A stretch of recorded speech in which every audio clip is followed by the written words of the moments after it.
Ah ouais, c'est une super question. Mais oui, parce que moi, mon côté cartésien, en fin de compte, quand j'ai commencé à travailler sur le pardon, j'ai voulu savoir ce qui se passait aussi au niveau cérébral. Parce que je me suis dit, comment est-ce possible d'être dans la joie comme je le suis aujourd'hui, alors que j'ai été dans la colère pendant tant d'années?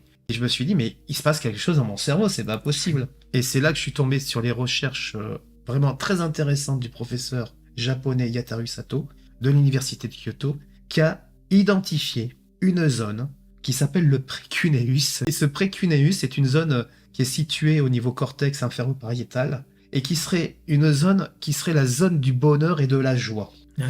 Et donc, dans ses recherches, il a constaté que tout le monde n'était pas égal. Et donc, que les personnes qui avaient un précuneus qui était plus développé avaient plus cette faculté d'être dans la joie, etc., et dans l'acceptation et dans le processus du pardon, que quelqu'un qui avait un précuneus moins actif. Et alors, la bonne nouvelle, c'est que pour toutes les personnes qui ont un précuneus qui est rabougri ou qui fonctionne pas très bien et qui est pas opérationnel, la méditation est un outil énorme. C'est-à-dire que la densité de matière grise grossit. C'est comme un muscle quand on entraîne ce muscle. Et le pardon aussi permet d'augmenter ce volume de précuneus. D'accord. Donc, Ça augmente la joie, ça augmente... mais c'est-à-dire que, ben oui, c'est-à-dire que la colère, la haine font place à de la joie et à du bonheur Ah, mais et c'est de magnifique. l'empathie.